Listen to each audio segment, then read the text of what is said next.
बोलो कृष्ण कन्हैया लाल की, बोलो राधा रानी सरकार की। ओम सच्चिदानंद रूपाय विश्वोत्पत्त्यादितवे तापत्रय विनाशाय श्रीकृष्णाय वयं नमः। वंशी विभूषितकरानवनीरदाभात् पीताम्बरधरुणबिम्बफलाधरोष्टात् पूर्णेन्दुसुन्दरमुखाधरबिम्बनेत्रां कृष्णां परं किमपि तत्त्वमहं न जाने। गुरुर्ब्रह्मा गुरुर्विष्णु गुरुर्देवो महेश्वरा गुरुर्साक्षात् परब्रह्म तस्मै श्रीगुरुवे नमः। बोलो सद्गुरुदेव भगवान की, वृंदावन बिहारी लाल की, राधा रानी सरकार की, तुलसी महारानी की। नारद जी ने राजा पृथु से कहा, हे राजन, इसी कारण के उद्यापन में तुलसी की जड़ में भगवान विष्णु की पूजा की जाती है। तुलसी का मूल प्रदेश भगवान विष्णु को प्रसन्न करने वाला है। हे राजन, तुलसी का पौधा जिस घर में वर्तमान में है वह घर तीर्थ स्वरूप है और उस घर में यम के दूत नहीं आते। सब पापों का नाश करने वाला, अविष्ट फल को देने वाला है। जो मनुष्य तुलसी का पौधा लगाता है वह यमराज को नहीं देखता। भगवती नर्मदा का दर्शन, गंगा स्नान व तुलसी के पौधे का सासंग, यह तीनों पुण्यप्रद है।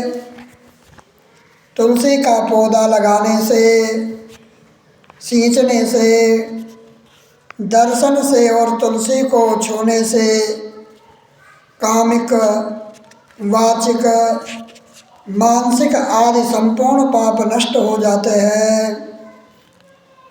जो प्राणी तुलसी के दल से भगवान शंकर का पूजन करते हैं वह पुनः गर्भ में नहीं जाते। निसंदेह वे जीवन मुक्त हो जाते हैं।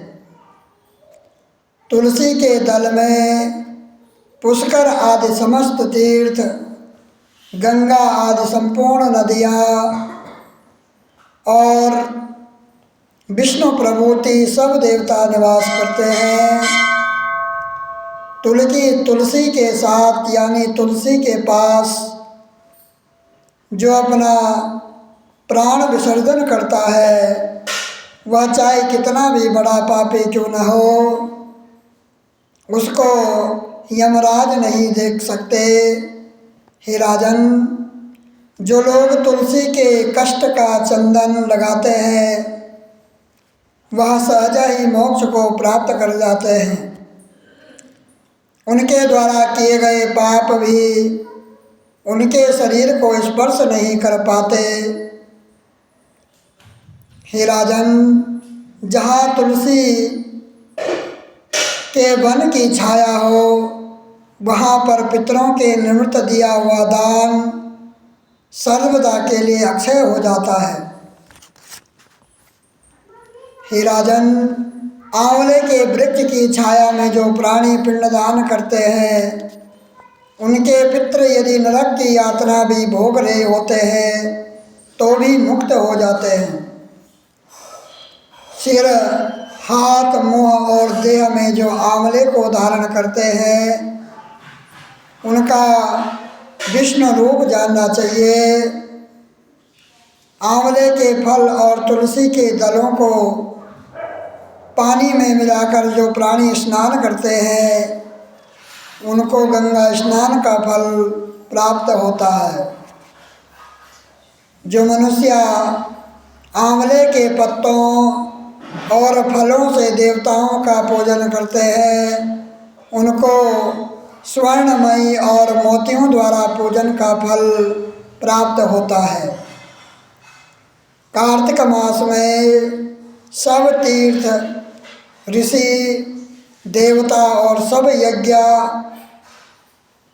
जब सूर्य तुला राशि में होता है आंवले के वृक्ष में वास करते हैं। जो मनुष्य द्वादशी तिथि को तुलसी का दल और कार्तिक में आंवले का पत्ता तोड़ता है वह रौरव नरक में वास करता है।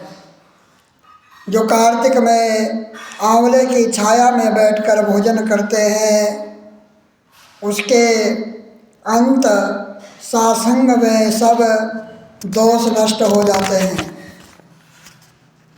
कार्तिक मास में जो आंवले की जड़ में भगवान विष्णु का पूजन करता है उसको श्री विष्णु के क्षेत्रों के पूजन का फल प्राप्त होता है। आंवला तथा तुलसी की महत्ता का वर्णन करने में श्री ब्रह्मा जी भी असमर्थ हैं, इसलिए धात्री और तुलसी की जन्म कथा सुनने से मनुष्य अपने वंश सहित मुक्ति प्राप्त करता है। बोलो तुलसी महारानी की, बोलो कृष्ण कन्हैया लाल की, बोलो राधा रानी सरकार की। श्रीमन्नारायण नारायण नारायण भज मन नारायण नारायण।